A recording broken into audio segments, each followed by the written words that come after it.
Olá, olá, galera do Kimil, sejam bem-vindos a mais uma playlist. E nessa playlist do Enem nós vamos começar com a questão de número 46 do ano de 2010, abrindo aqui a prova de 2010, beleza? Pessoal, essa questão então, nós já começamos fazendo aí uma questão que trabalha com conceitos de calor e temperatura, que no nosso cotidiano nem sempre são usadas da maneira correta, beleza? Essa questão também, pessoal, pode ser que vocês em algum momento vejam elas nas playlists que trabalham com física também, do pessoal que trabalha com resolução de física também, tá bom? Essa interdisciplinaridade do Enem permite que a gente faça questões que também podem ser abordadas dentro da química. Pessoal, dito isso então, antes da gente resolver essa questão, vamos estudar aqui brevemente alguns conceitos. Vamos estudar aqui alguns conceitos que vão ser fundamentais para a gente resolver essa questão. Vamos lá, pessoal. Primeiro, a gente precisa entender a ideia de universo, vizinhança e sistema. Primeiro, um sistema, ele é o nosso objeto de estudo, beleza? Então a gente pode pensar como um objeto. A vizinhança é o que está ao redor, ok? Então, o sistema é o nosso objeto, é o que a gente está estudando, e a vizinhança é o que está ao redor. O universo, então, pessoal, é onde concentra a vizinhança e também o nosso sistema, ok? Então, esses são dois pontos muito importantes. O que pode acontecer em termos energéticos? Em termo energético, nós podemos ter a transferência de energia na forma de calor partindo do sistema para a vizinhança. Ou seja, neste caso, então, o nosso sistema está perdendo energia na forma de calor para a vizinhança. Esse tipo de transformação a gente chama de exotérmica, ou seja, transformações que a vizinhança vai ficar mais quente devido à perda energética. E a entalpia desse sistema, então, ela passa a ser menor do que zero. De contrapartida também, pode acontecer da vizinhança fornecer energia na forma de calor para o nosso sistema. Nesse caso, o sistema vai esquentar. E a esse processo, nós damos o nome dele de endotérmico, aonde que o ΔH, a entalpia dessa reação, ela é maior do que zero. Beleza? Bom, por que então eu estou falando disso daqui? Para a gente conseguir fazer uma diferenciação entre calor, que é diferente de temperatura, ok?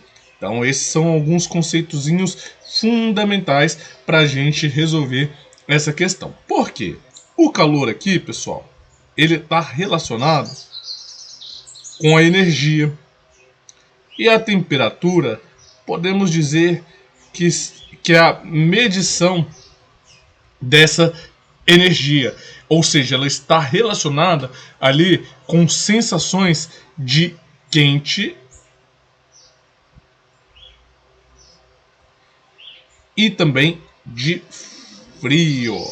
Beleza? Então são dois pontos aqui fundamentais.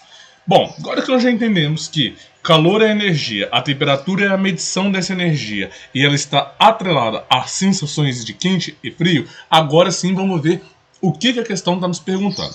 Ela diz o seguinte: do ponto de vista científico, que situação prática mostra a limitação dos conceitos corriqueiros de calor e temperatura? Vamos pensar aqui então, olha só.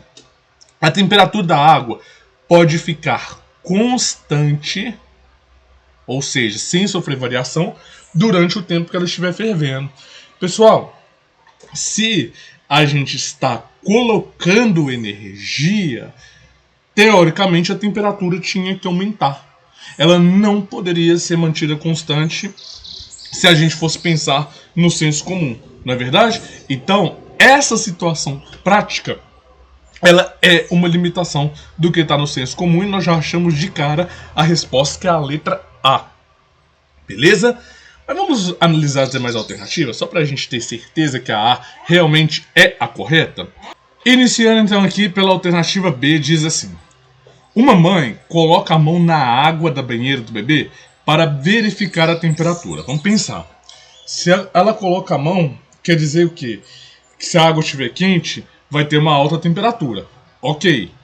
E pelo senso comum, quer dizer que ia ter uma grande quantidade de calor. Então, tá ok, tá de acordo com o senso comum, mas essa alternativa ela é falsa, ela não é uma limitação do que fala no senso comum. C. A chama de um fogão pode ser usada para aumentar a temperatura da água em uma panela. Ok, se você está dando mais calor, quer dizer que você tem que necessariamente aumentar a temperatura de acordo com o senso comum. Então, essa alternativa também é falsa. A água quente que está em uma caneca é passada para outra caneca a fim de diminuir a sua temperatura. Ou seja, pelo senso comum, você está fazendo o quê? Você está fazendo uma troca térmica e, consequentemente, baixando a temperatura. Então, está em total acordo com o que é esperado no senso comum, mas não está de acordo com a limitação. E a letra E diz o seguinte: um forno pode fornecer calor para uma vasilha de água que está em seu interior com menor temperatura do que a dele, né? Ou seja, você vai colocar lá dentro de um forno que está quente, que vai aumentar a temperatura, consequentemente maior aumento do calor, e está de acordo com o senso comum, mas não está de acordo com a nossa limitação. Então, só reforçando aqui para quem ainda pode estar em dúvida, pessoal, qual que é o pulo do gato? Se você está fornecendo temperatura no senso comum, que ele está trazendo aqui no texto, essa temperatura não poderia ser constante.